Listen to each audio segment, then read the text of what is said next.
In today's video, we'll be talking about the UFC fighter that was dragged into Johnny Depp's courtroom, Jon Jones looking like a beast, Colby Covington claiming brain damage after the Jorge Masvidal Altercation, and Gilbert Burns' thoughts on the forthcoming fight between Colby Covington and Khamzat Chimaev. So, stay tuned. The UFC bantamweight Raquel Pennington has had to clarify the world that she is not the same Raquel Pennington that was mentioned in Johnny Depp's ongoing defamation trial. The suit, which is held in Fairfax, Virginia, was filed by the 58-year-old actor against his former partner, Miss Heard, over an article she wrote that claimed she was the victim of domestic abuse. Mr. Depp has stated that he never abused her in any way, while Miss Heard countersued him for $76 million in return. Raquel Rocky Pennington was dragged into the case after someone with a similar name was named by Dr. Shannon Curry. The Raquel Rose Pennington that was actually named happens to be a longtime neighbor and close friend of Miss Heard. This is what our Raquel Pennington had to say. I love how I'm getting dragged into this Johnny Depp trial, and I don't know any of these people. Get your facts together, people. There are more Raquel Penningtons in the world. Raquel Pennington, who knows nothing about Miss Heard, also tweeted, "This is becoming comical at this point." The former title challenger tweeted, "How are people so invested in the Depp versus Heard case but don't have facts together and can't even Google to realize I don't know those people and am not involved?" Rocky's last fight was against Aspen Ladd at the UFC 273, where she defeated Ladd and increased her winning streak to 4. Pennington is engaged to Tecia Torres, who is a fellow UFC fighter. Tecia Torres currently competes in the strawweight division. His last fight was also in UFC 273, where he lost via a split decision to Mackenzie Dern. From the recent pictures of Jon Jones that have gone viral online, it's evident that the UFC star is ready to compete as a heavyweight for the first time in his UFC career. Jones will be fighting later this year, and he has put a lot of weight to make him fit for the heavyweight division. Jones' last fight was for a championship title in February 2020 against Dominic Reyes at the UFC 247. Jones retained the light heavyweight title by defeating Reyes by a unanimous decision. However, he's expected to face off with the former heavyweight title holder Stipe Miocic in his debut into the heavyweight division.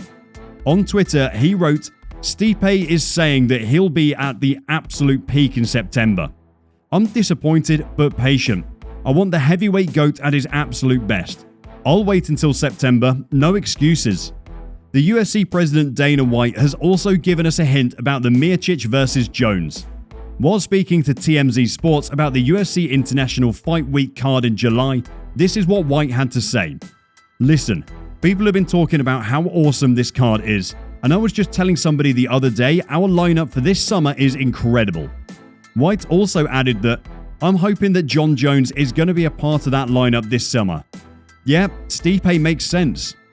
Jorge Masvidal is very popular for his outspokenness and his ability to say things that can get other fighters furious. The American fighter recently made an appearance on Logan Paul's Impulsive podcast where he discussed several issues. While on the show, Paul asked Game Bread what he thought about the English fighter Paddy Pimblett. Masvidal replied by first complimenting Pimblett and later belittling his skill. He also added that the Englishman did not know how to fight. "I think he's very entertaining and kind of wild, but from a skills point of view, right now I don't see him being a world champion," he said. However, that could change, but his skill set right now I don't think he's at the top. Masvidal then went on to add that Paul's wrestling skill was better than that of Pimblett. "I think Logan would win in a fight against him. Logan's got the wrestling, bro. Englishmen don't know how to fight." Pimblett currently has a record of 2-0 in the UFC, which includes his TKO win over Luigi Vendramani and his rear naked choke win over Rodrigo Vargas. These two wins came in the first round. Once again, we're reminded that every one of our actions has consequences. Earlier this year, on March 21st, Masvidal attacked Covington outside a steakhouse at about 2 weeks after Covington had defeated him by a unanimous decision at the UFC 272. Masvidal had earlier pleaded not guilty to the charges of aggravated violence that were laid against him. As the feud between the pair persisted, Masvidal and Covington were arraigned before court on Thursday for their first hearing. It was then made known that Covington had allegedly suffered a brain injury during the alleged attack. Covington also claimed that the attack had caused him to be in terror of Masvidal.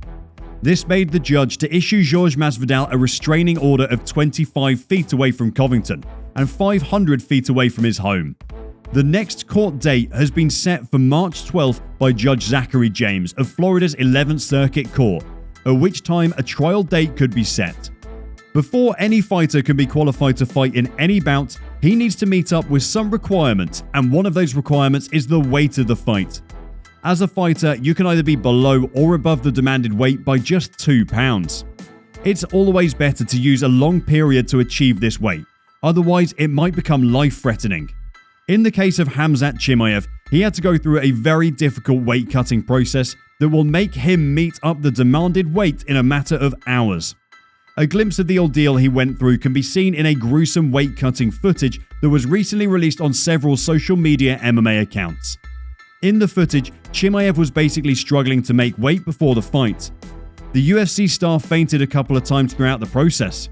However, we can still say it was worth it, as the fight turned out to be one of the most memorable ones in UFC history. After going through this process, fighters have to gain back their energies by eating more carbs.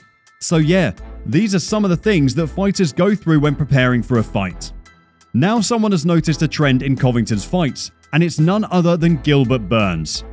Burns thinks that Covington might not accept to fight Chimaev. That's a tough fight, but first thing is first, Colby has to accept the fight, and I don't think he will, Burns told MMA Junkie. I don't know why, but I just have a feeling he won't accept the fight. That's the feeling that I have. I think it'll be a very tough fight, a very, very close fight. But I just don't think he'll say yes. I just don't think. Maybe Belal is there and they make Belal versus Khamzat. I said I'll be ready for a rematch, so we'll see. I want big fights, and that's what I'm looking for next. But I don't think Colby will fight Khamzat.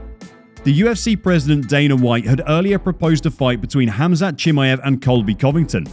The UFC welterweight contender claimed that outside of the pair of championship fights against Kamaru Usman, Covington has been selective with his opposition and tends to go for matchups that will favour him. The former title challenger further added that if the fight ever happens, Chimaev will surely have the upper hand. Very close fight. We have to see Khamzat in 5 rounds, and Colby did a couple of times, Burns said.